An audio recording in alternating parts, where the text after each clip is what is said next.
নমস্কার, খবর দিনভর নিয়ে আপনাদের সঙ্গে রয়েছে আমি জুনেল। আর খবর দিনভরের শুরুতে এই মুহূর্তে যে খবরের দিকে নজর রাখবো, চিকিৎসক ধর্ষণ খুনের রাতে বয়েজ হস্টেলে পার্টি। আরজিকরের চিকিৎসক খুনে তথ্য সিবিআই এর। সেমিনার হলের পিছনের দিকের বিল্ডিং এই বয়েজ হস্টেল, আর সেই বয়েজ হস্টেলের রাত 9টা থেকে গভীর রাত পর্যন্ত পার্টি চলার দাবি। আমাদের সঙ্গে রয়েছেন আমাদের প্রতিনিধি অর্পিতা হাজরা। অর্পিতা, চিকিৎসক ধর্ষণ খুনের রাতে বয়েজ হস্টেলে পার্টি, সেই পার্টিতে কারা ছিলেন, ঠিক কি জানা যাচ্ছে সিবিআই সূত্রে? সিবিআই তদন্তে এবারে চাঞ্চল্যকর তথ্য। আরজিকরের যেদিনকে ঘটনা ঘটে সেই ঘটনার দিন রাত্রেবেলায় পার্টি চলছিল বয়েজ হোস্টেলের ছাদে, এমনটাই সিবিআই এর দাবি। বয়েজ হোস্টেল ঘটনাস্থলের একেবারে পিছনের বিল্ডিং।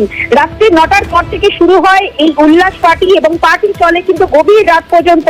বয়েজ হোস্টেলের যে ছাদে সেই পার্টি চলছিল এবং সেখানে কিন্তু মদের আসরে বসেছিল এবং সেখানে বয়েজ হোস্টেলে ইন্টার্ন থেকে শুরু করে একাধিক চিকিৎসক ছাত্র সেখানে উপস্থিত ছিলেন বলে সিবিআই এর দাবি।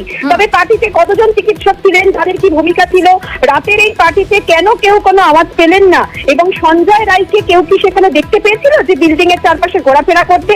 এবার ওই হোস্টেলের যারা চিকিৎসক যারা কিনা পার্টিতে উপস্থিত ছিলেন তাদের উপর এবারে নজর সিবিআই এর। তাদের বয়ান রেকর্ড করা হবে।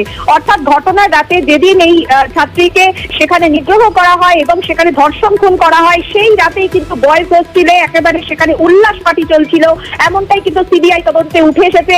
আশপাশে যে সমস্ত সিসি ক্যামেরার ফুটেজ সেগুলোও তারা কিন্তু খতিয়ে তারা দেখেছেন এবং এই বয়েজ হোস্টেলের ছাদে যেভাবে সেখানে উল্লাস পার্টি চলছিল, সেই পার্টিতে যারা ছিল তাদের কি ভূমিকা এবং তারা কোনোভাবে কমিউনিকেট কিছু করেছিল কিনা।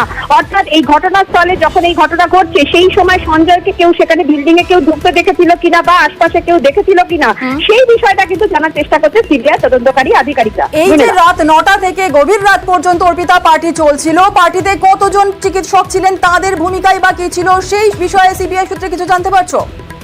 একেবারে তাই। দেখো, সিবিআই আধিকারিকরা জানাচ্ছেন যে এখানে ইন্টার্ন চিকিৎসক থেকে চিকিৎসক যারা ছাত্র অনেকেই এখানে উপস্থিত ছিলেন এবং সংখ্যাটা কিন্তু খুব কম নয়।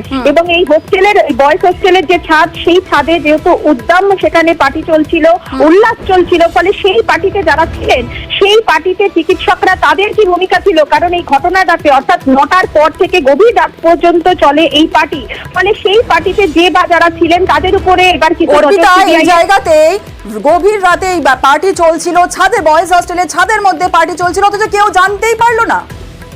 একেবারে তাই। দেখো, এখানটাই কিন্তু ধোঁয়াশা রয়েছে। সিবিআই আধিকারিকরা যে কারণে বারবার করে এখনো পর্যন্ত 70 জনের তারা বয়ান রেকর্ড করেছে, এখানেই ধোঁয়াশা রয়েছে যে রাতে যারা পার্টিতে যারা ছিলেন, এই এত যারা ইন্টার্ন চিকিৎসক বা যারা চিকিৎসক ছাত্র, তারা কেউ কোনো আওয়াজ পেলেন না, কেউ কোনোভাবে সঞ্জয় রায়কে আশপাশে কোথাও তারা দেখলেন না।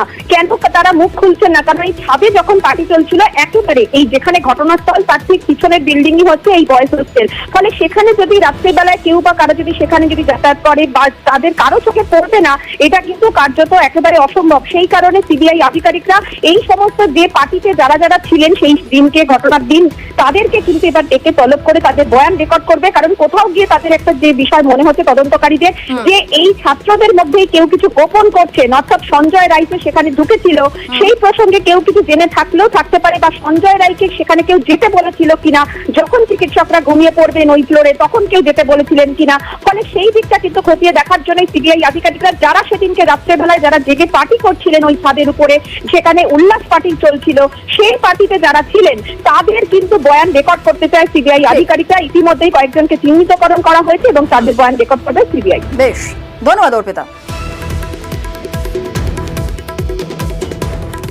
ধোঁয়াশার 40 মিনিট সকাল 9:30 তরুণী চিকিৎসকের দেহ প্রথম দেখেন এক পিজিটি। সকাল 10:10 খবর যায় আরজিকরের আউটপোস্টে। খবর পায় 40 মিনিট পর।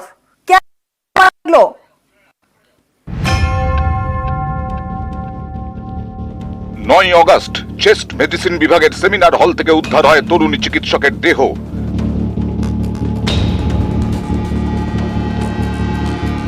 13 অগস্ট ধর্ষণ খুনে সিবিআই তদন্তের নির্দেশ দেয় কলকাতা হাইকোর্ট। সিবিআইকে এখন ভাবাচ্ছে 9 অগস্ট সকালের ঘটনা প্রবাহ।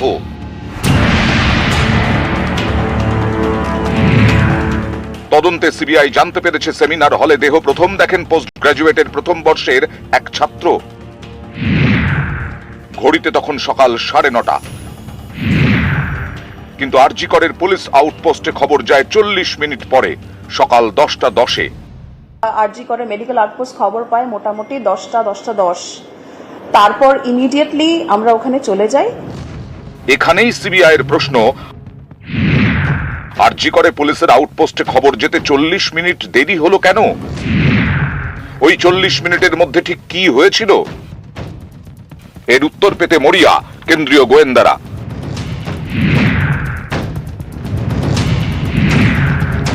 সিবিআই সূত্রে দাবি, যিনি প্রথম দেহ দেখেন তিনি দাবি করেছেন দেহ দেখার পর তিনি চেস্ট মেডিসিন বিভাগে খবর দেন।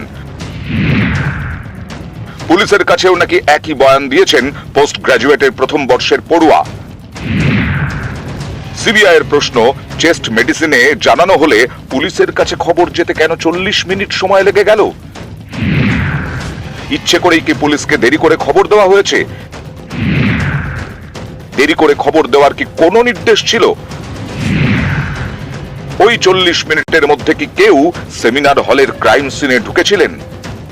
কোথায় ধোঁয়াশা? কি হয়েছে এই 40 মিনিটে? সমস্তটাই খতিয়ে দেখা হচ্ছে সিবিআইয়ের তরফে। আমাদের কাছেও শুরু থেকে এই জায়গাটাই ছিল যে শুরুতে কে দেখলো বা কারা কে দেখলো, কিভাবে কমিউনিকেট হলো। প্রথমে অসুস্থতা বলা হয়, তারপর আত্মহত্যার কথা বলা হয়, তারপর পরিষ্কারভাবে বলা হয়। তাহলে এই যে জায়গাগুলো থাকছে এগুলো অবশ্যই তদন্ত প্রক্রিয়ার মধ্যে আসুক, যে বা যারা দোষী সেই ঘটনাগুলো সামনে এসে সেই অনুযায়ী বিচার করা হয়। ক্যামেরায় বিপুল ঘোষের সঙ্গে অমিত সরকার, নিউজ 18 বাংলা।